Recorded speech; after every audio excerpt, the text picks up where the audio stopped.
So some of the theory, why we do what we do. So I like to think of the Open Studio as a hermeneutic circle. So in the virtual studio, we move from parts to whole to parts to whole. So we start with a check-in, which is kind of parts, all these different people from different places. Then we have a group project, and I describe it. So then that becomes a whole, so we become more as one.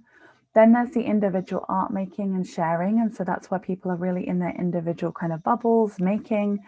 Then I create something which I love to call the weaving of words, which I'm going to talk more about in a minute, which brings together the group as a whole.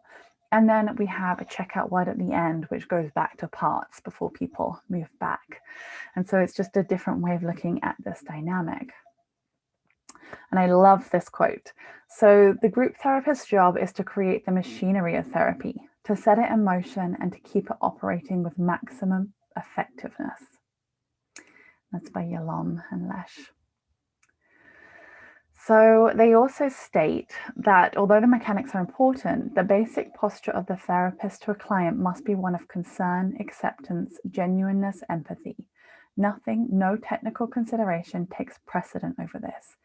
So even if you are having technical difficulties, the most important thing you can do is just remain in this place of openness as a therapist, of genuine concern, of being there, of showing up, of being present. And so that can be really important when we move into this world of online, because it can be so overwhelming. And we might be like, oh, I've got to check this email and this person hasn't turned up. And we don't want to get into that. We just want to drop. We want to self-regulate. We want our nervous systems to like, right? So just holding that peace, and integrating these technical pieces as they come. So culture building. Virtual Open Studio is unlike any other kind of group, as we do not know who will attend. Each session is both the standalone and about creating a culture that supports regular members. Once the group is a physical reality, the therapist's energy must be directed towards shaping it into a therapeutic social system, an unwritten code of behavioral rules or norms that must be established that will guide the interaction of the group. So the therapist is focused on how to create the best conditions for the group to function and is responsible for holding the structure and the space. It is particularly important here that we realize it is for each group session, whereas in a usual group formation, the therapist would step away more and more. Because the studio is standalone, it's the therapist's responsibility to continuously hold the group.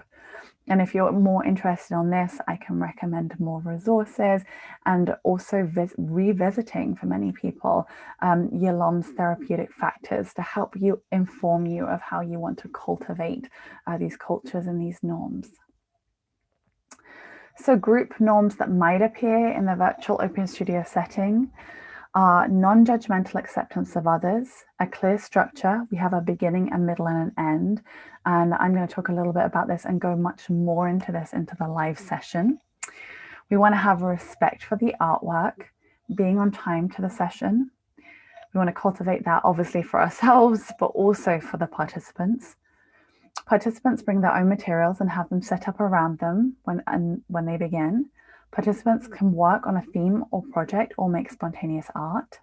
And the camera is on the participant or art at all times to create safety. So we've talked about this before, and this idea when you turn your camera off or you have a fake background and then people can't actually see what's in the room.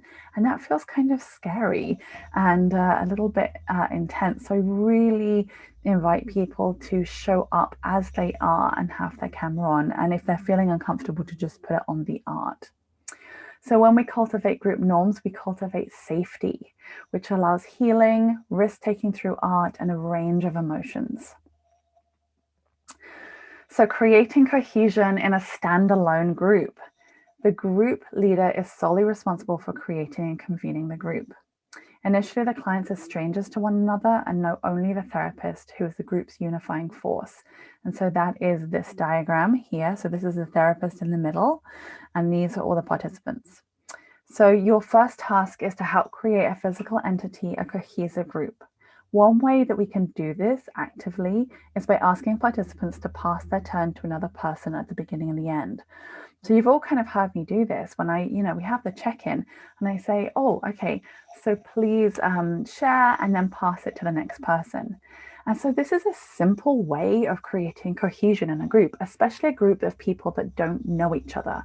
It allows them to call somebody by their name, to really see another person. And it's just, I found it so, so valuable. Instead of me just calling out the names of one by one, it really changes the dynamic.